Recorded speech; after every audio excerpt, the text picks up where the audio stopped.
As camping gets more and more popular, more and more money's been put into camping, and more money's been taken out of campers. We're going to talk about not really the rising cost of camping, but the rising hidden cost of camping. The junk fees, the hidden fees, the fees that might be useful but are kind of annoying to pay. Additional fees at campgrounds. This is RV Miles.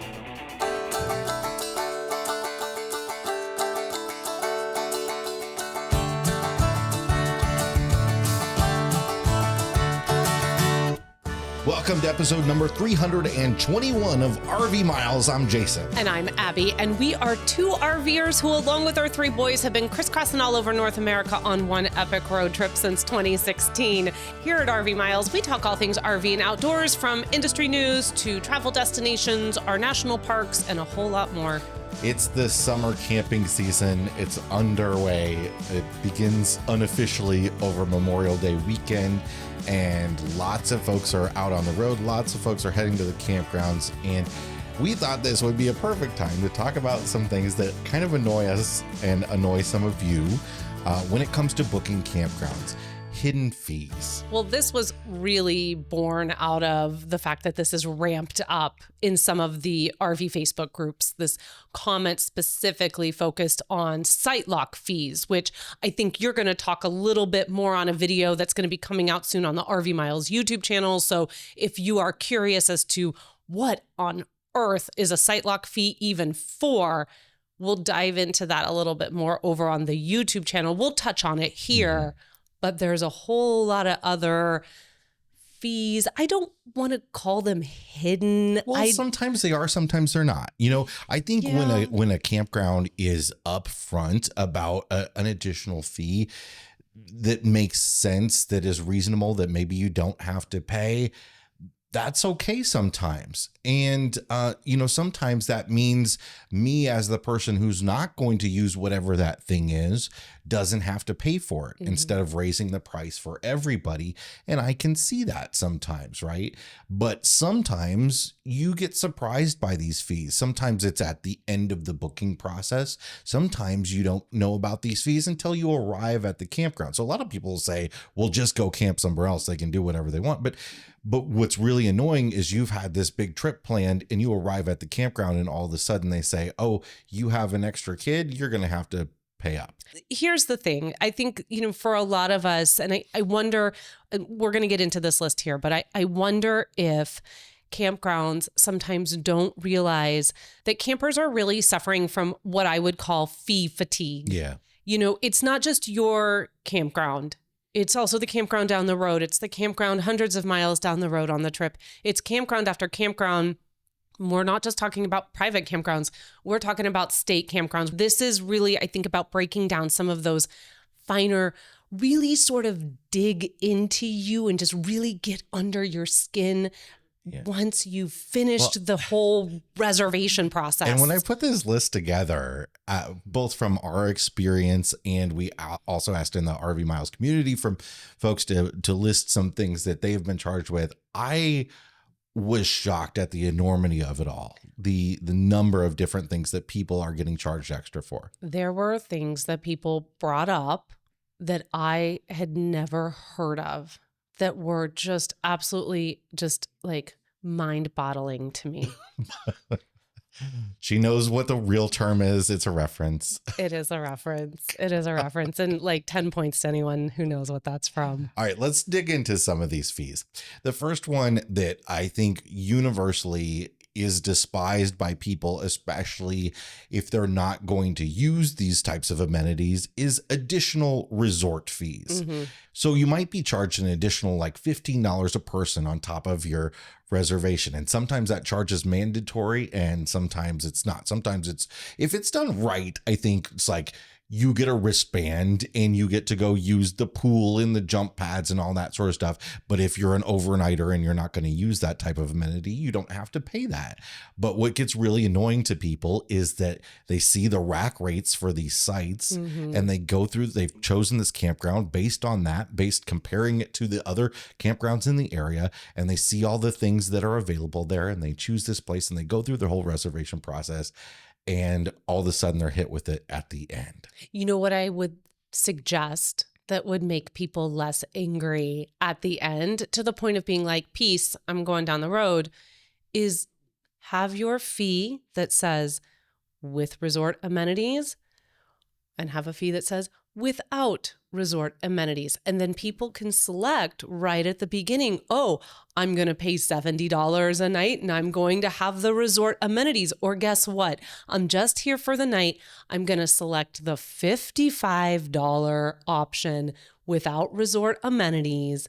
And then people see the number, they see the discount, and it feels more transparent. It feels more on par with what everyone thinks they should be paying for whatever they need that campground for the night or for the week or whatever. And it's just, we're going to probably say this, like if you wanted to turn this into a drinking game, this is probably what this is. And it's going to be the after the reservation fees, the fees that show up right before you hit yes, reserve. Well, I think it. you made a good point there is the way these fees are advertised. Like nobody likes the word fee attached to anything they buy ever, right? Right. We like discount. Right. Why not charge a price and then offer discounts for people that don't use things? I think that's a perfect way to put it. And where some of these things hit us, like what we've experienced in the past with resort fees, and the next one we're going to talk about is, yeah, you're booking online and that's all in front of you. And it's annoying that you've gone through the process and stuff. But what happens when you're driving down the road and you call up a campground to see if they have availability that night? And they say, oh, yeah, we have a site for you. It's $45 a night. Mm-hmm. And then you arrive there and they charge you $60 a night because you have to pay the resort fee on top of it. Or right? They charge you the booking fee that you would have paid if you were online. Like yes, the reservation fee that you would have paid online, they charge you in person there. That is some shenanigans. Yeah. So listen, as somebody who comes from the theater industry and managed box offices and worked with ticketing systems and produced many, many shows over the years, this is a very similar thing, right? The way it's supposed to work in theater is that if you book online, you might pay a fee. If you book over the phone, you might pay a fee, but you're supposed to be able to book and you're supposed to be able to show up in person and buy that ticket without those additional fees. And the reason for that is we have false advertising laws in this country. If you advertise a product for a price, you're supposed to actually offer that product at that price. And there's some new legislation coming down the pike that might help with some of this stuff in general. Whether it'll apply to campgrounds or not, I don't know. But that is one thing that's definitely something we've seen, where you show up and the reservation fee is something you pay in person. And the excuse that the campground or the ticketing agency or whatever has being it's our software, we have no way around it. That is not true. Your software might be charging you that fee, but guess what? You can eat that fee. You can. I think that's the thing. You have to eat the fee. This is not this conversation. And when we discussed having this conversation, I wanted to be really, really careful about just making this seem like this was a slam fest on campgrounds. This is not what this is meant to be. It's not meant to be a slam fest on campgrounds. I do believe that over the last few years that campgrounds have been taking their cue a little bit from big ticket agencies. Like I'm looking at you, Ticketmaster and Live Nation, from airlines, from hotels, from car rentals. It is a very common practice. Do you know when I was in Puyallup for the RV show? Yeah. Just now, when I rented a car from the Seattle airport. Yeah. There was an option for me to pay an additional $320, which was almost as much as the car rental, to rent a GPS unit. Oh, shut the front door. And I'm like, can I just plug my phone into it? Thanks. I'm gonna use my phone. That's great. Is there something about this area I need to know? Does Apple Maps not work? Does Google Maps not? Is Google's not going to get me there? Like, what GPS unit costs that much? I mean, They better be handing you like a gold encrusted Garmin with like jewels around it. But I think you're right. A lot of this has to do with, okay, we're moving more mainstream in the camping industry. Mm-hmm. There are more of these big booking platforms that have all these abilities to add these fees and stuff. And we're taking cues from what we know are multi-billion-dollar industries. The people are paying these. Oh, do you want to lock in that seat now? Do you want to pay for that baggage? There's all these tiny, what we term hidden fees now. And I think people, again, it's fee fatigue. And I caution our friends in the campground industry to be really mindful, and especially those creating reservation software for these campgrounds. I mean, you really have to be the sort of leader here and just be really careful about following this path of fee for everything. Yeah, because sometimes it's not about the fact that you have these fees. No. Maybe you need to have them, whatever it might be. Sometimes it's just about the way you present them to the customer.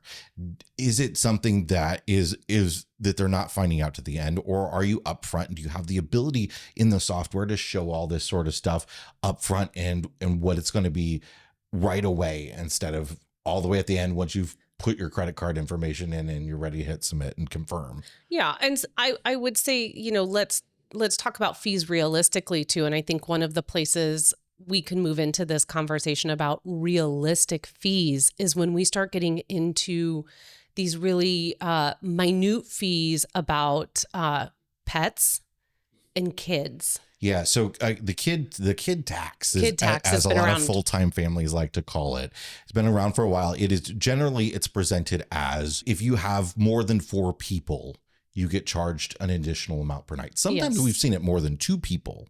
Yes. Generally it's presented as more than 4 people. And we are a family of 5. When it's more than 2 people, that's when you tell the kids they're not allowed to leave the rig. You're like, sorry, you can't go outside. And I'm not. It's like you don't exist right now. It's just your dad and I that are here. And the amount ranges wildly. It might be $4 a night for one additional kid that we've paid. And, okay, it's annoying, or it might be $12 a night, an additional kid. And that can add up real quick over the course of a week, right? Yeah. I've never pressed it. I've never walked up to a campground and challenged them on these fees. Either I'm going to pay the fee or I'm going to take the time to go look somewhere else. The $12 fee is for sure, most likely, not going to get me at your campground. And if you have a ton of amenities for kids, maybe I can see that. But often this is at places that don't have anything. How about you just charge me an amenity fee for the kids to go do these things? Here's a comment from Eric, who posted in the group. They charged us $5 per kid per day above 2 people. So all your kids beyond 2. That'd be $15 a day for our family. Us, they charge us $5 per kid per day for 2 people. I asked what it was for, and they said the cost of using the amenities like the playground, the pool, the mini golf course, increased water and electricity. The campground was under 2 feet of snow in February. The pool was empty and the water pipes were frozen. I hope that was some premium quality electricity I was using. Yeah, I mean, that's a really big, let's talk about that for a second. Yeah, does our family use more electricity? No. No, please get out of here. I see all you couples with your furnaces and your fireplaces and your 3 ACs. Just let's not pretend like it's the kids that are turning those on. That's the grown-ups who are either too hot or too cold. I don't like the idea that if you're a seasonal campground, that you charge the same throughout the year for either a pet or a family for more than X amount of people, when you are not backing that up with the things that you say that you're charging for. If you are seasonal and you are going to be open during less than favorable pool times, you need to counter that with other options. And there are places out there that do that, and they do it really, really well. Yeah. And they make space for when the pool and the hot tub, more of the outdoor things, aren't going to be open. Well, they have a great clubhouse and they're going to have plenty of things going on in there to keep people entertained. That makes sense to me. You're giving me still something to do. But when it's just like, well, it's because for 5 months out of the year we have a pool open and we need to afford it. Well, my question to you is, but maybe you don't need to have a pool. Like, if you're not bringing in enough business in those 5 months that it's open. I mean, I've never owned a pool. I'm not going to say I know how much it costs, but I don't think you need $15 a day from this family that, was there for X amount of days. If they were there for 7 days, that's $105. Like, that's a lot of money. Yeah. To take from a family who did nothing but most likely just stay in their rig and, use electricity. And especially, again, like, this is something we've been charged on an overnight. Again, we've called up a place and said, oh, we've got a site. It's $50. You arrive. You're getting there at 9:00 at night and leaving the next morning. And they're like, oh, it's an additional fee per person. Another thing, similarly, we talked about pet fees, but a lot of people in the comments on some of the posts we put out about this were really incensed over having to pay a pet fee for like a cat that stays inside the whole time. I wouldn't tell them. Well, here's my thing. A cat is a pet. Yeah. A pet is a pet is a pet. Well, I get, people walk dogs. A baby is my baby. If I'm there with my baby is most likely not going to go and take advantage of some of the big kid activities. They're not going on the bouncy house. They're probably not going to be swimming off in the pool on their own. They're not going to be running to the playground. But come on, a cat is different than a dog in a campground where you've got dog parks, you've got places, you've got, they've put out, the poop bags and the pee areas and all that sort of stuff. Give me free kitty litter then, I guess. 100%. My point being is I don't know how you separate those out without it getting sticky and confusing in the whole reservation process. That's the thing. A kid is a kid, Now, to that point, I guess I'm going to counter myself here because I know. Because sometimes the age range for kids is hilarious. I just realized because when we started RVing, Henry was 3. Yeah. So he was already in the 3 and up range. I will counter myself here and I will say I am wrong on that because before all of you start dropping it in the comments and telling me I'm wrong, if we can have a system set up for reservations where it'll say, is your kid between 0 and 3? And then that person is free. Then yes, we should be able to say, do you have a dog or do you have a cat? Yeah. But I guess then you have to ask, do you have an iguana? Did you bring a snake? Well, a lot of campgrounds get deep in the weeds with this. Some of them, it's like, you have dogs. What breeds are there? What breeds are they? Max number of dogs that you can have. Do you have insurance on the dogs? And are they vaccinated? And are they microchipped and all that sort of stuff? And some of that, I understand some of it can be quite overbearing for a lot of people. Well, we had to be really careful about not getting deep into the weeds on this one. And we're already in the weeds. I can't even see the worst. We're on like the third item here. Well, so, I got to say one more thing, and then I know we're going to move on from this regarding the fees for the kid tax and the pet tax. I think that $5 a day for a pet is outrageous. There was a comment that was made that someone was like, had challenged this at a campground, and they said, well, it's for the maintenance that we incur to go and pick up after your dog's poop and this and that and that and that. And she was like, oh, I didn't realize I didn't have to pick up my dog's poop. And they were like, no, you have to pick up your dog's poop. She's like, so then I don't understand. Why are you picking up my dog's poop if I have to pick up my dog's poop? What am I paying for? What am I paying for? And so I would say, look, just pick a price that's reasonable. Couple bucks, like be realistic about it. It's a couple dollars. It's $3 for an extra what kid. What does it actually affect you? Like if it does affect you, what does it affect you? Because like my kid isn't using $15 worth of toilet paper in your bathroom. Well, after that conversation we had, I would reference you back, Mr. Epperson, a few episodes.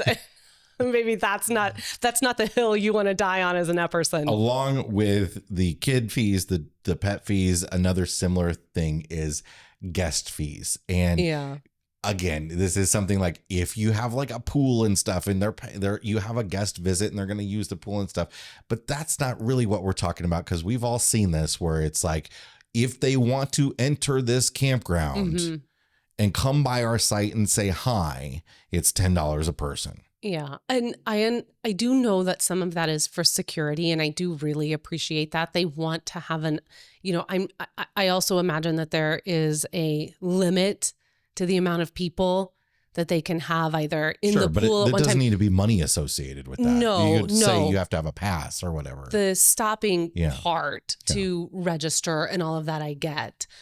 This, I think, just comes back to the individual resort fee. Like if they, the wristband, if they want to partake in those things, then you pay for that. The frustrating thing to flip this too is the campground down the street from where we live. They will sell day passes to allow people to come into their pool. That's kind of annoying. Yeah. That isn't like, it's like you pay to stay there and you have paid to use the pool and stuff. And then the pool is full of people from the community. It is packed in the summertime because it is the only pool like in an immediate area of where we live. Yeah. And in the summertime, it is packed with locals. And when we camped there a couple summers ago, we were like, we can't even go use this pool because there's so many people there. So that's the other thing too. When you offer these day passes, I think they're being offered as a way to increase revenue and allow people to come in and use their amenities.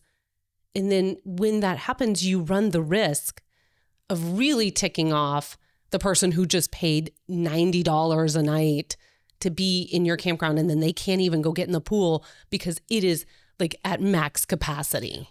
Chances are you've seen them on the road. That's because Blue Ox designs and manufactures the best towing products in the industry. Just look around. You'll find them on highways and campgrounds and anywhere you find people traveling in the great outdoors. Award-winning tow bars, base plates, and brakes, a full line of weight distributing hitches, adjustable ball mounts, and a new line of fifth wheel hitches. With Blue Ox, towing doesn't have to be a drag. To learn more about how Blue Ox can make your travel adventures even more stress-free, visit blueox.com. RV Miles is sponsored by Harvest Hosts. Harvest Hosts is a membership that allows RVers to take a rest from the road and enjoy unlimited overnight stays at over 5,100 unique locations in North America. Breweries, farms, attractions, wineries, and more.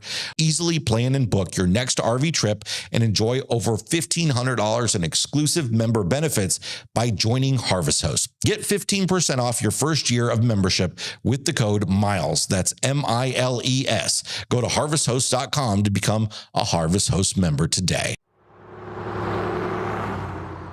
Next one on the list is surprising fees paying for a picnic table, a fire pit, a chair at the pool. Now, we actually know there's a campground there's a RV resort that we love that at least did this.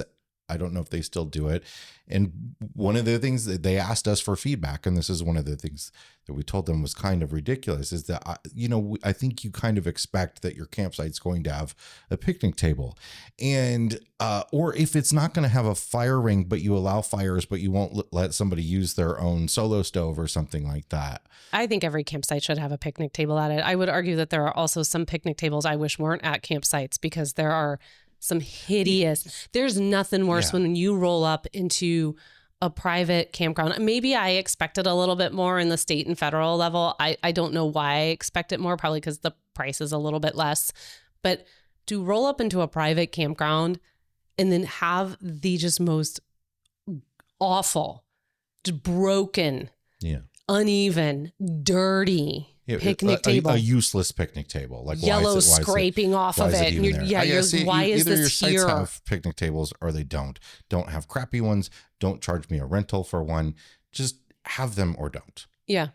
Just do it or get off and don't do it. Let's talk about some electricity things. There are several different electricity things that bother me and have bothered some other people. Electric fees for short-term rentals. So, if you go to often if you're monthly at a campground, you will pay the metered rate, right? Every now and then you go to a campground and you're there for a few days and they check your meter and pay you you pay the metered rate for electricity. And that makes no sense. That's a little weird. But also campgrounds that charge more than the going local rate for electricity. Some places that's illegal, so you have to kind of watch. But sometimes when you pay monthly, you're supposed to pay whatever the local rate is, and they're not supposed to be making a profit off of it in a lot of states, but sometimes they do anyway. We've had several monthly sites actually over the years. We've had a few that have been like, this is just the flat rate. This is what you pay. I love those. Those are my favorite. I cannot stand the ones that are like, this is what you're going to pay, ... Then you're also going to pay this every month for whatever electricity you use. It's so much extra work. Just charge when me. It's not the middle of like air conditioning season. And because I remember we were doing it one for winter and it had gotten really, really cold here. And so we were really over at your parents pretty much like the whole time because it was like, this is not safe to be in here. I remember them being like, oh boy, your electric bill is really low this month. What are you guys doing over there to keep warm? And I looked at her and I was like, not being here. Yeah. Well, and also using propane. Like, I mean, that's part of why campgrounds do this though, is especially for the monthlies, is like in the winter, people will be like, oh, the electricity's free, so I'm gonna heat my RV with 4 space heaters. Let me go buy all the space heaters. Mm-hmm. Don't do that. That's very unsafe. Please don't do that. Please don't run your space heaters at night. I know that is a hot topic. It's not even the topic for this show, but please don't run space heaters at night. Nobody's doing that right now. I know. I don't know. It's gonna get down to 47 here tonight. Oh, that's beautiful. Also along the electricity lines, a 50 amp fee, paying more for 50 amp electricity, even if you're willing to only use the 30 amp this electricity. Seems to be a Thousand Trails thing because a lot of people, when they said this, they called Thousand Trails out for it. This kind of has. So I can't think of anywhere we've been. Yeah, and having paying more for a 50 amp site makes sense, But often it's like, oh, your rig takes 50 amp. We will not allow you to use the 30 amp. It's not, I won't say often. Sometimes we won't allow you to, you are a 50 amp rig, so you get charged the 50 amp rate. Is that a safety concern though? I mean, as you having, Jason worked for years as a lighting designer and an electrician, like in theater, would that be, from what you remember or know, would that be a concern that are they worried they're going to overload their system? There's no reason you can't adapt a 50 amp RV down into the 30 amp. Some campgrounds might think there is. No. I mean, maybe that is a commentary on their electrical system in the campground, but I don't know why. That's another issue. They're offering you 50 amp. So along these lines, so we've talked about how part of this is some of the corporatization of the campground industry. Mm-hmm. That's not all of these fees though. Some of these fees are some of the like old fashioned, we're an independent campground, we get to run it however we want to run it sort of thing. And we're going to charge whatever fees we want to charge. And this is a prime example of that. Evie mentioned, and she wasn't the only one to make this exact comment. One campground we went to wanted to know if we had 1 or 2 air conditioners, as you had to pay extra for a second or third air conditioner. So it's nickel and diming stuff like that that really gets people. 3, but only 1 is working. Right. Can I not use one? What if it's not hot out? It's just like a kid. I only have 2. Don't mind if you see this third one's not mine. I don't know. It's going to be in the 60s all week. Are you going to charge me for this? Right. Okay. Bill says the one I'm in right now charges extra for slide outs. Wait, something what? Like $1.65 a square foot. So they measure the slide outs apparently. That's so Isn't dumb. that crazy?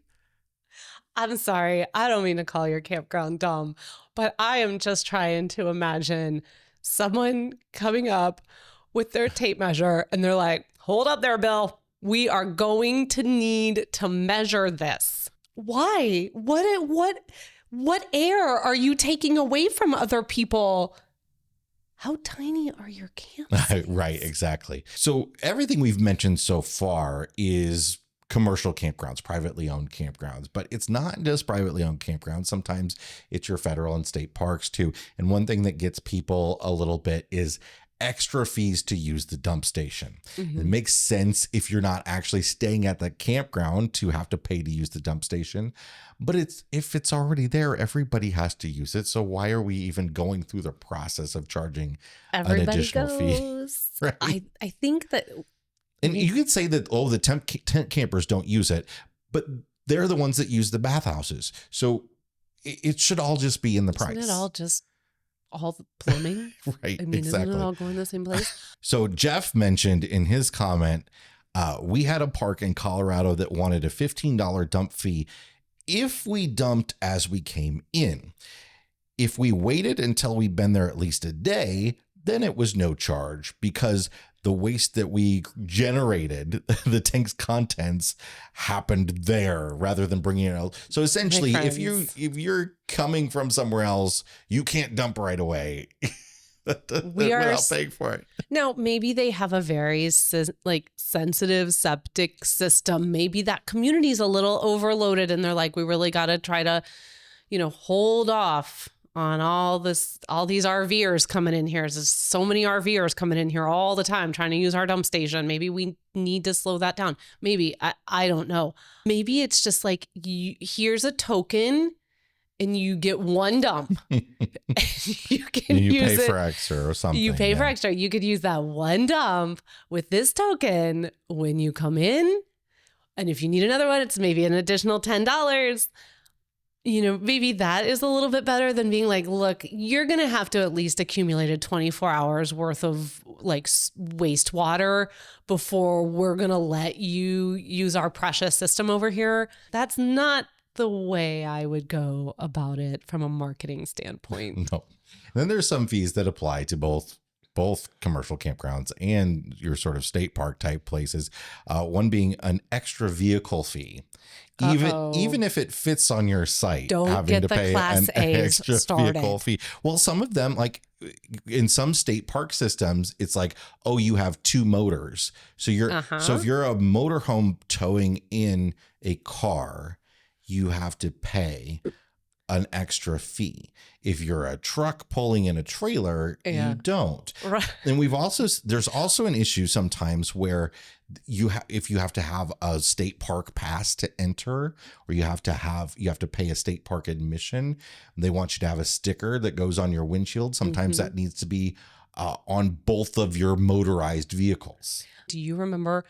I know you remember when we camped in California. I was just about to bring this up. I know you remember. So we're pulling into it was a federal park of some sort. It was a national forest. A national forest park in the San Bernardino Mountains, right? Thank you. And we pull in, and it was a very twisty, windy road to get up there. In fact, we actually went the wrong way and went a worse twisty, windy road. And we were in our school bus conversion with the minivan, towing the minivan behind it. But because the roads were so tight, we disconnected the minivan. You were driving the minivan. I was driving the school bus conversion. So we get to the gate, and they want to charge us an extra fee for the van, because if you tow it in, you don't pay the extra fee. But if it's separate, you do pay the extra fee. And I was like, okay, wait right here. I'm going to go hook it back up. Jason was like, hold my keys. I'm going to go make everyone behind us now wait, because I'm going to put this minivan back up. I was going to pay $20 a night in addition.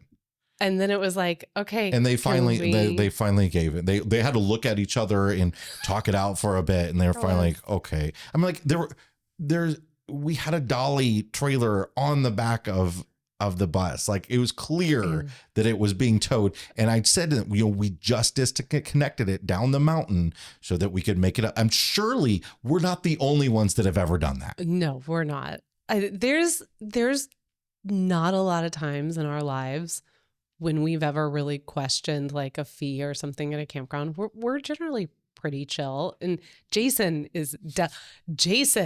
he will pay 4 times the amount for a dinner or at the grocery, whatever. If someone's overcharged him, he would rather just pay it than have to point out like, that is, okay, I just don't that's check. that's part of it.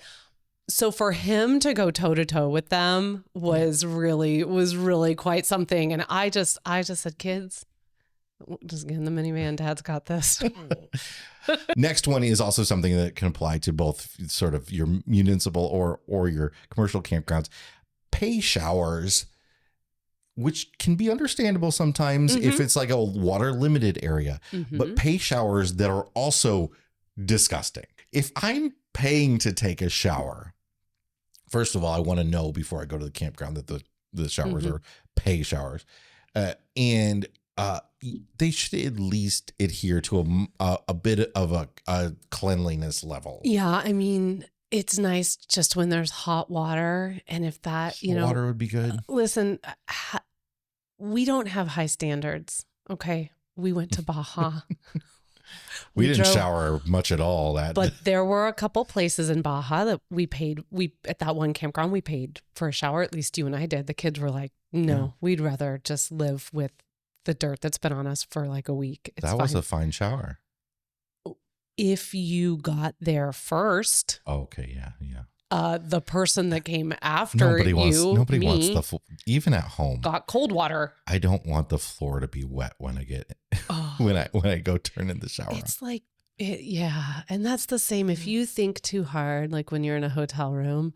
Don't think about the fact that you're not the first person laying on these pillows. You're not the first person laying on that bed. You just don't think about that. That's why they smell so strongly of bleach, because they don't want you to think about that. So we do our weekly detour show, our show after the show for mile marker members. If you're a mile marker member, we're going to talk a little bit on our detour this week about why it's so hard for campgrounds to have decent bathhouses. Why is this such a challenge? We're going to share some stories of our past bathhouses. That doesn't sound right, but we're going to talk about the different levels of campground bathhouses that we have encountered. And again, they've run the gamut from, traveling Baja up to Alaska to just that bougie like one in San Diego that was chef's kiss. Yeah. That shower was so nice. So we're going to chat a little bit about that on this week's detour. If you want to come over and hear this discussion or any of the dozens of other ones that we have over there, just become a mile marker member. It's $7 a month or $70 for the whole year. That's 2 free months. We go live. You get an RV Today subscription. We've got a Facebook group. It's really a way to help RV Miles become a little bit more community supported, which is really something that we want to start having a little bit more of here at, giving us that opportunity to do a few things that being supported by the community allows us to do. So come over and join us. It's fun over there. We're having a good time. Did you know that eTrailer.com is focused on putting actual hands on the products they sell? That allows the representatives to see, touch, and know exactly what it is like to use the product they're providing you with quality service and recommendations based on personal experience. If you're looking for a one-stop shop, eTrailer.com has you covered with a variety of RV items, including towing options, interior accessories, replacement parts, storage, and more. Have you ever wondered where you can find some of the odd parts for your RV online? eTrailer.com is where you do it. Visit rvmiles.com/eTrailer and receive free shipping on orders over $99. That's rvmiles.com/eTrailer. RV Miles is sponsored by RVPostings.com, your go-to platform for buying and selling RVs. Explore a wide range of RVs, from small pop-up campers to large diesel pushers. Find the perfect fit for your travel needs. With their user-friendly interface, you can easily navigate through their website for a seamless RV shopping experience. You can get comprehensive information about each RV, including photos, features, details, and pricing, and connect with sellers directly. No middlemen. And if you're selling your RV, you can list it on RVPostings.com and reach a targeted audience of RV buyers, ditching the tire kickers and the repetitive "is this still available" messages. It's a paid but affordable platform for sellers to post RVs for sale so buyers can be sure that the seller is real and serious about selling. Whether you're buying or selling, RVpostings.com connects RV enthusiasts across the country. Get eyes on your RV with their Facebook buy and sell group with 163,000 members. All RVs posted on their website are posted to the group, as well as other sites like Oodle, Class, and American Listed. Whether you're buying or selling, start your journey at RVpostings.com. How do we feel about a fee to wash your RV? I'm fine with that.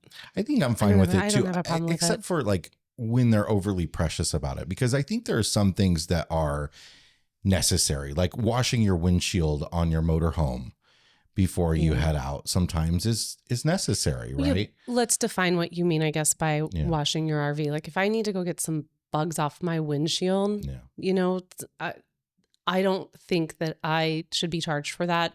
If I am about to just unleash and go to town and clean that whole thing up and I'm going to be at it for a while, then yeah, I mean, I would pay to either have someone come and do that, or I would be paying at a car wash to do that. I think a fee where it's you know, in line with what it will cost to do that makes sense. Yeah, but I can also understand just, you know, not wanting you to do that. But like, sometimes it's like, you know, sometimes it's like 30, 40 bucks. And I'm like, well, if I go to a car wash, okay, well then I get a pressure washer, I get the soap, I get the brush, I get all the equipment, right? And it's actually going to probably cost me a little bit less than that.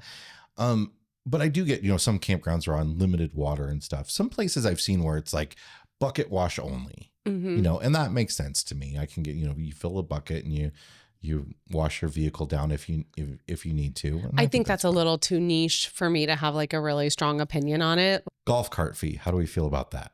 You bring your own golf cart. You're in a campground level of which that's bougie San Diego stuff now. You brought your own golf cart though, and you have to pay for it. Or sometimes it's like a seasonal site. And so you've rented a seasonal site for $5,000, whatever it is.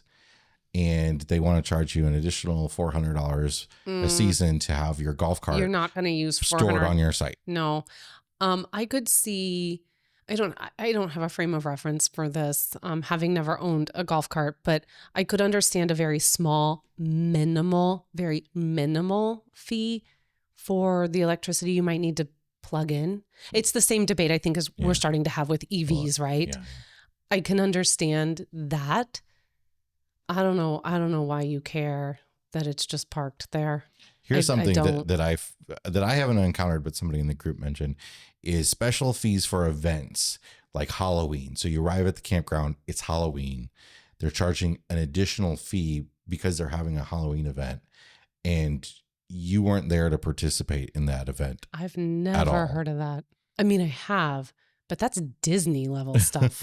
I mean, that's like Mickey's Not So Scary Halloween Party type. Like, like, better be at that level if you're going to charge me to walk my kid up and down rows of campsites. And the commenter here mentioned too, that was like, say your campground's having like a trick or treating and people at the campsite are, you know, dressing up their site.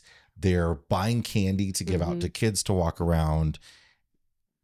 Sometimes it's like, what's the campground really doing? Yeah. Like the customers are actually providing the fun. Yeah. And hey, like but you know, shout out to like places like Verde Ranch. Like we've done a Halloween there and they have stuff going on all the time that's free. It was all free. And it was community led. Everyone was decorating their sites and they were participating in it. And you know what? Mike had said after that, can we come back? Like, can we come back for this? And honestly, isn't that what anyone in any kind of, even here at RV Miles, we need you to come back every week. I can't do my job if you don't come back and spend time with me. You want people to come back. It used to be something like Halloween, like that's the time in the Midwest, at least, or a lot of the country. That's the time where it's towards the end of the camping season where not a lot of people are camping anymore. And this is a big event that was starting to draw people back in. So campgrounds throw Halloween parties and stuff and they have people. Well, now it's like, now we're going to charge for it on top of that because it's become so popular. Should we go up to Fish Lake this year for Halloween? I I would like to know if the adult Jell-O shots are still an option there. Steven mentioned that a campground in upstate New York, they paid a $10 fee because they did not have a clear or white garbage bag. They only had a black garbage. I don't know what that's all about. I don't know if that's like local laws about campgrounds. Yeah. But that doesn't make sense because then why would you still be... That felt like thing. Something beyond the campground, maybe like a recycling thing, a city ordinance or something. I wanted to look more into that. If anyone's listening and they have experienced that or know that is, they live in an area where you have to do that, will you tell us? Just leave us a comment. So here's one that campgrounds really don't have any control over, but is something that you should know about, can be a thing.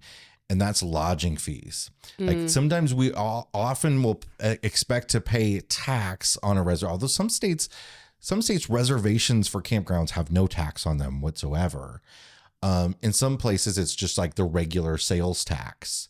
But some places, campgrounds are included in the lodging tax, which is what, hotels have to charge. And that can be 20%. That can be really expensive at some campgrounds. I was really surprised one time. I remember going to an Indiana State Park and paying a very expensive lodging tax on top of a state park camping fee. When it's like, you're kind of encouraging tourism here and you're charging people for this tourism that you've been encouraging. It's a little weird. It's a slippery slope. Yeah. So, the final one on this list is the site lock fee. And this is something a lot of people haven't even encountered yet, but it has become more and more rampant. I'm doing a whole separate video on the RV Miles YouTube channel about this. But essentially what it is a lot of commercial campgrounds, you can't reserve an individual site, or at least for the longest time, you weren't able to reserve an individual site. They would select the site for you.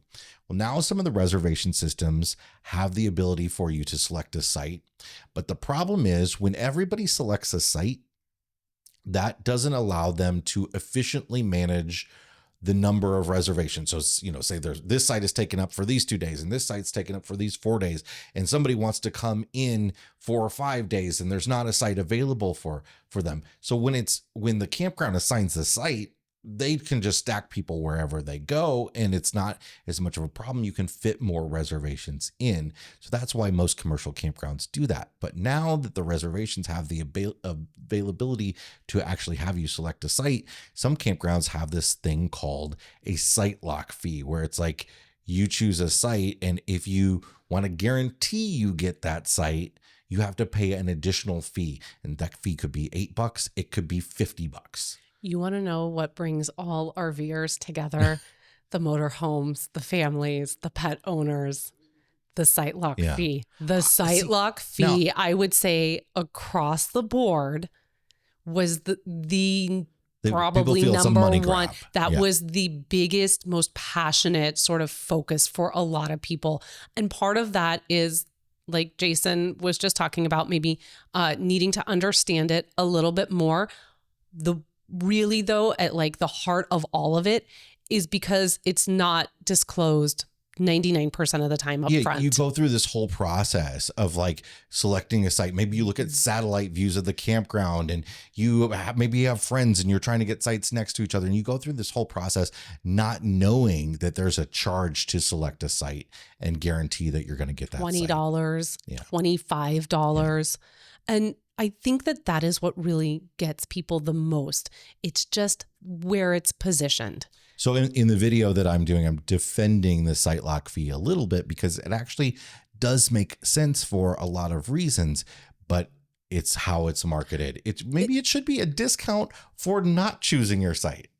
Or it's just, again, let's talk about the two different prices when we talked about resort fees. This is the price for this site if you want to participate in site lock. It's going to, here, if you want to proceed with a site lock fee, click here. It's going to be an additional $25. If you just want this particular type of site, but you don't care where it is, click here. And then don't should make just be me like, here's the word site lock is terrible in the first place. So how about how about, okay, you've booked your site, you've gone through the whole process, this is the fee that you're going to pay, and it's checkout time.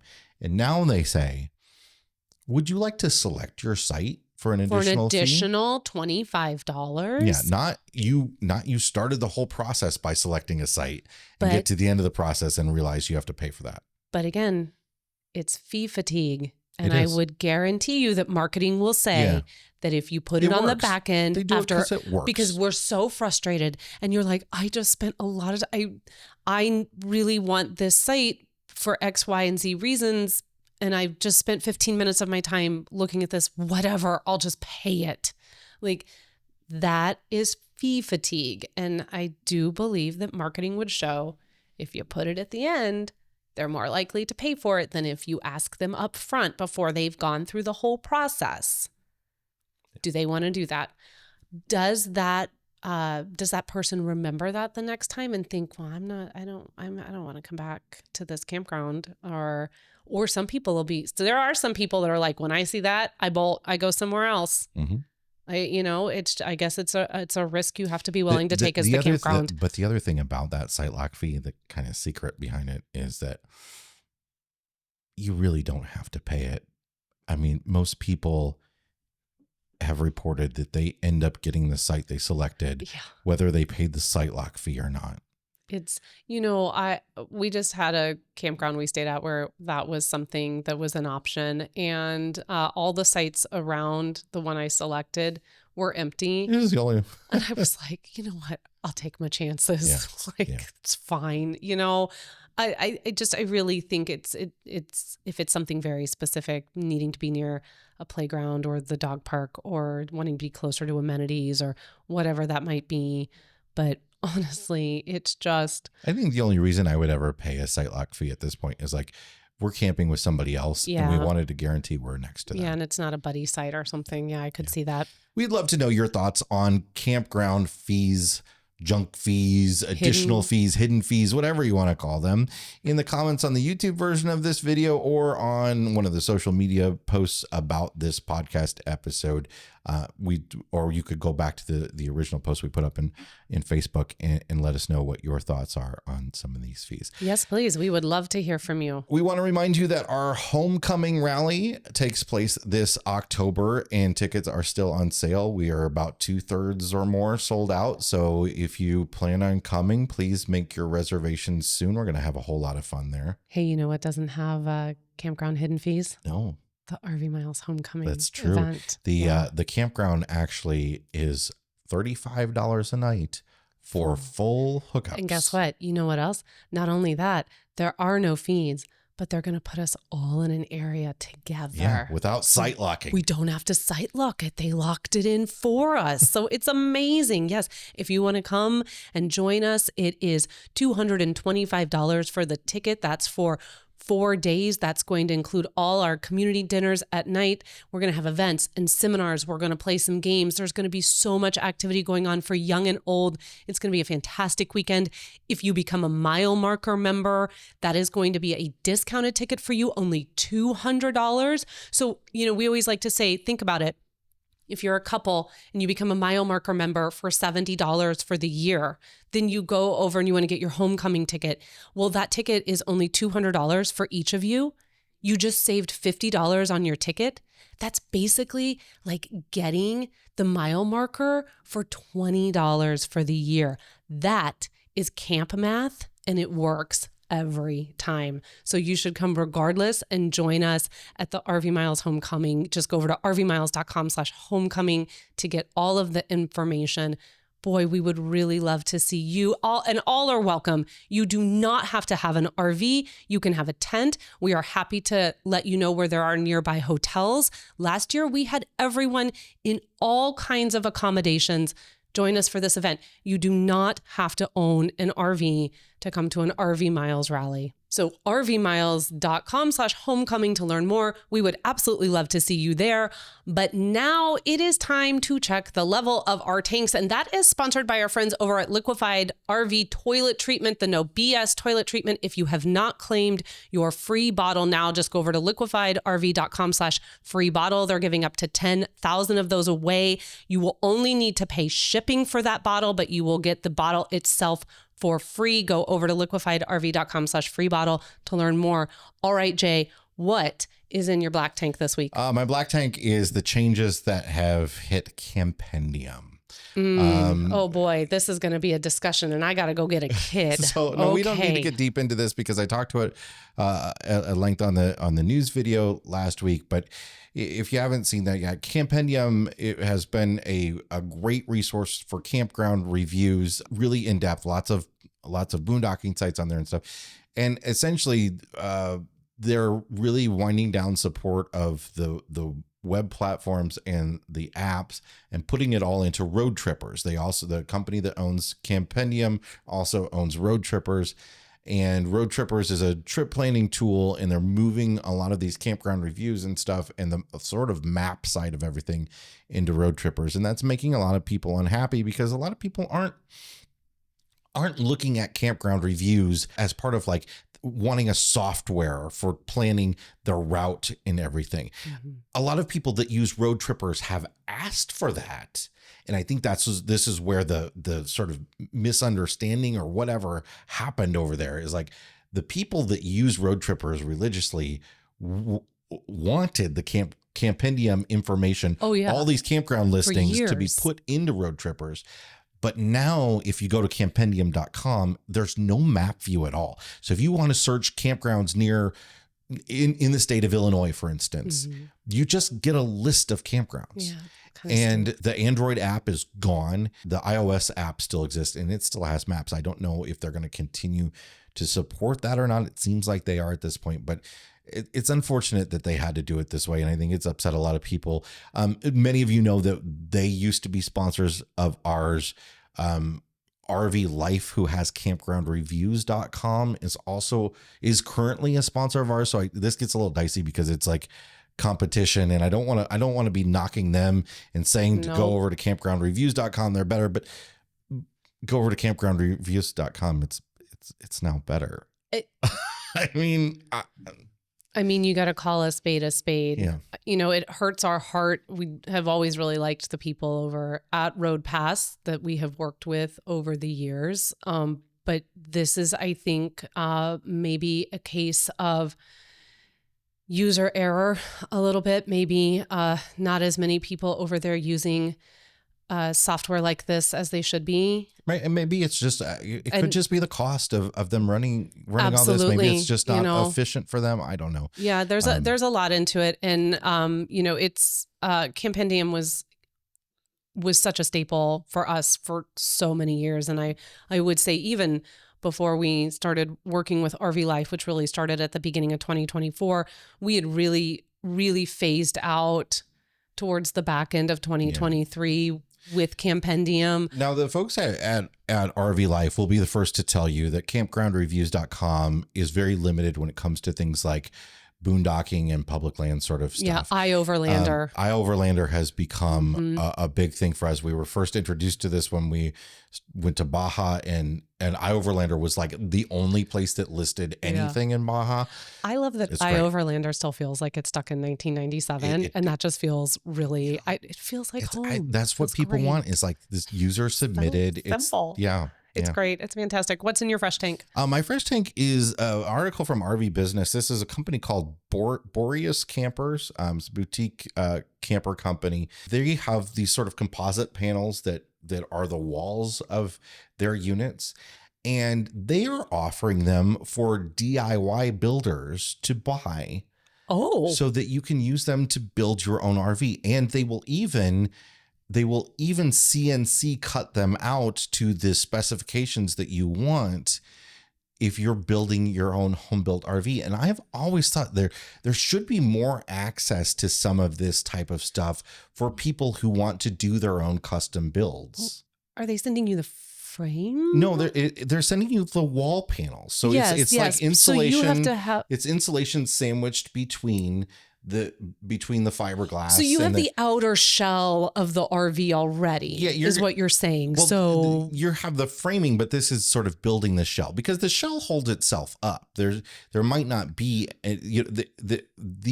these can hold a certain amount of weight, right? I don't know all the details about the size and stuff. It's not like you're not going to build a fifth wheel with this where you have to have like. What are you building, and what if you assemble it wrong? If you want to build like an adventure trailer, you want to build an off-road trailer, you want to build like a DIY trailer, this is a really interesting option. And I just think there should be more availability of stuff like that for people to, if you want to buy an RV window to put into your conversion, it should be a little bit easier to get some of that stuff. Oh boy, I see. I see something. Yeah, I see something in our future. All right, what's in your black tank this week? So my black tank goes to an article was sent to us by a friend of the show. I saw it this morning, and it's from outside.com. And when I saw the article, I thought, oh boy, this is really. It was titled something about digital nomad van lifers are just like ruining everything. They're just the worst. It was a little bit more eloquent than that. And I thought, oh boy, this is real. This is about to be just like, they're going to set like digital nomad van lifers on fire. Like this is not going to be pretty. And so I clicked through to read it, and it was an opinion piece based off of a question. We're going to link to it in the show notes in the description, so on YouTube, so that you can go take a look at it for yourself. And it was an opinion piece based off a question that a question by someone. I'm putting air quotes. I'm using air quotes if you can't see me. And it was about how I showed up at a campground, and I don't know why I just made them like British. But it was, I showed up and there were rows and rows of Mercedes vans, all with satellites on top of their vans, all sitting out in their campground, in their camp chair with their AirPods in their ears and on their campground or on their computers. They were working, and that is unacceptable. And they shouldn't be taking campsites from us because campsites are only for vacation. And the response, and I thought, oh, okay, maybe this isn't the shakedown piece I thought it was going to be. Maybe this is going to be like kind of refuting that very silly claim. Like the campgrounds are for anyone that wants to book a campground. Like you don't get to gatekeep like who gets to go to a campground. No, the piece was just as bad as the question. And it was just a poorly written, poorly thought out attack at individuals who have money. And if you've got this $100,000 van, you're just money. And you can do this because you can work from anywhere. And it was just like this weird, like, I agree with you, but at the same time, I'm also reminding you how stupid you sound kind of piece. And it was not in defense of those who have built digital careers for themselves so that they may travel and maybe something you would expect from outside.com. In fact, it was like the opposite of like, get inside and stop. Outside has been putting a bunch of crap like this out. And it was a garbage article. The comments just skewered them. I read through the Facebook comments on a post I saw of it and that they had put out. And not one of them was positive towards this article. And they were all like, don't outside reporters sit in campgrounds and type up their articles? Like, where was this? Where was this written? Was he currently in a campground in Yellowstone when people he wrote were like, this? oh, you showed up at campground and people were there. Shocking. Oh, wow. Oh, no. Like people were on their computer at a campground working. How dare they come and like experience time at a campground and get off work and then go for a hike? Selfish. Well, I also love that people think that a Mercedes Sprinter is equivalent to like an S-Class. It's not the same thing, right? And also, like, if somebody chooses to be a digital nomad and lives on the road, like, so they spent $150,000 on a van or something crazy like that, seems ridiculous, to a lot of people. But they didn't spend $600,000 on a house. You know what? It's none of your dang business. what someone spent on their RV. It doesn't. It's none of your business. You don't know how they purchased it. It doesn't make them rich. It doesn't make them poor. It doesn't. It's none of your business. We always talk about mind your business. The opinion people have of full-time RVers in particular is often, oh, you must be really rich, or oh, or your you cousin must Eddie. be really, really poor. Right. And there is no middle ground whatsoever. No, there's no grace. There's no grace. So this is it's just such a poorly written and very awful, like towards like people who own vans and work from the road. It was just really. Can we really also talk about like I was so disappointed. the cost of like high end hiking and backpacking and tenting gear. Let's not pretend that that's cheap stuff. Let's not pretend like the outdoor industry wasn't the most successful industry. They brought in trillions of dollars last year. I see you with your tent over there that sleeps one person and cost $3,000 because you want it to weigh 1.5 pounds. Like, don't come at me because I have a van and I've got Starlink. Outside.com. I'm done with you. All right. What's in your fresh tank? My fresh tank goes to, this weekend, we went to the local farmers market down along the Mississippi River by the ballpark, and it was packed. It was so busy. It was a beautiful Saturday morning. There were food trucks everywhere, tons and tons of local vendors.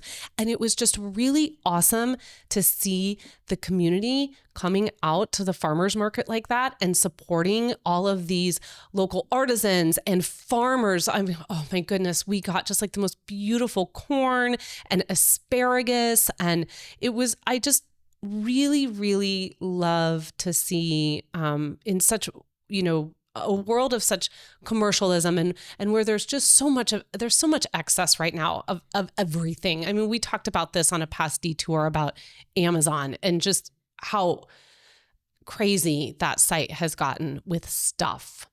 To be able to come down to a local farmer's market and see the community making an investment in those who live in their community was great. And I hope that as we travel around this summer, we are able to do that. And I hope, you yourself are inspired to go check out your local farmers market. It's a wonderful thing to do from the road. Yeah. 100%. All right. That's it for this week's episode of the RV Miles podcast. Yes, it is. Thank you so much for joining us this week. And as we like to ask from time to time, if you haven't gone over to Apple Podcast and left RV Miles a 5-star review, would you please take a moment to go over and do that? When you leave that 5-star review, it'll take you about 30 seconds.